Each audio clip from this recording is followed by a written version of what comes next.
It's shocking. Transporting restorative practices into a justice system is shocking, and it's two different culture blends. We operate by the 5 R's. Our Beverly Title, our founder, she has coined our 5 R's, and it is known nationally and internationally, and we live by that. And the primary of the 5 R's is relationship. So building any foundation for any organization, whether it's replicating our program into another community or a district attorney's office, begins with our foundational principles. The first one being relationship. You're building relationships and partnerships. The second is respect. So for us to work with our community, it's respecting our community and the values, and understanding demographics and understanding people. Because we're stepping into a community not to dictate or say how things should be done, but to value how that community operates. And Longmont's very unique. It's taken 20 years, and that community operates very differently because it started with relationships. You'll see Mike Butler walking the streets and meeting with people and engaging.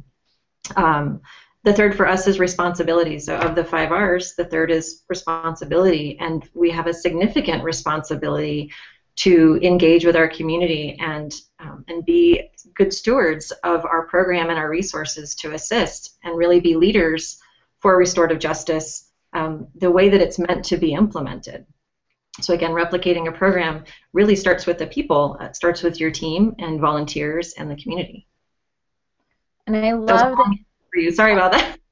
No, it was fantastic, and I love that you hit on the idea of perceived value, because if you just go in and you just say, okay, this is the way it's done, they won't see as much value as if they build it themselves, unless they grow it themselves, which is what you have done in Longmont. So speaking about Longmont, I know I mentioned some of the statistics in the beginning, but what kind of results might one see with restorative justice? I think the best answer for that is, again, this is a very personal and very respectful process, and there are ideas of what a conference model looks like or what a restorative justice circle looks like, and we get a lot of questions and people are really wanting to see, show me a video, show me what that looks like. But until you experience that firsthand, a lot of people, including from our officers to other community partners who are very disinterested in what restorative justice was all about, until you sit in a circle and you get to watch firsthand victims and offenders communicating and engaging in dialogue and getting to the root cause of who is hurt and what their needs are, you see that there's a very big difference between a court process and a restorative process. And much better results come out of when an offender can sit in front of and engage with a victim and feel remorse or a need to apologize, not even that it's required, but have it to offer up a response and commitment to repairing that harm. That's impactful. You can't describe that until you sit and feel that personally. Officers who come and sit in our circles, it's unique for them individually because they're the arresting officer, and they get to watch these kids that are growing up in our community take a different approach or a response to an infraction, to a crime that they committed, and it's a tremendous experience.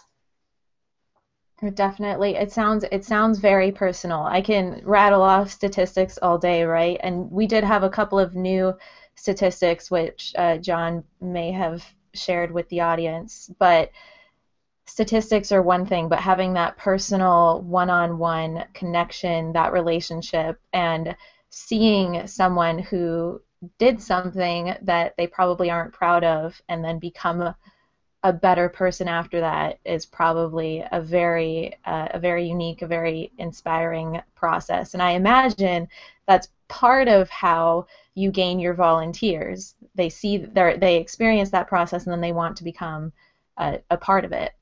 Yes, our schools program, we have students who participate. They might have received a citation from an officer, and they get to go through our restorative justice conference model within our schools and in that school culture. And many of them step up to be on our student team. They see themselves now as empathetic.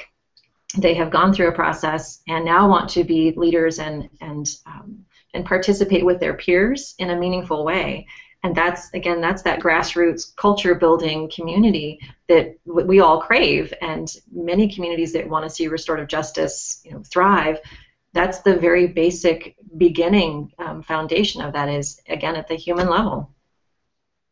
Absolutely. I just thought of, I wonder what that does to the bullying rates, because I know bullying is a huge issue in schools these days. I wonder how that impacts the bullying that may or may not be going on in that school. But that was a total side note. So clearly, based on what you're saying, talking about being in the schools, having the students in the schools, you have the police officers, and then you have your office. Restorative justice isn't a standalone thing, right? It's bigger. It's bigger than that.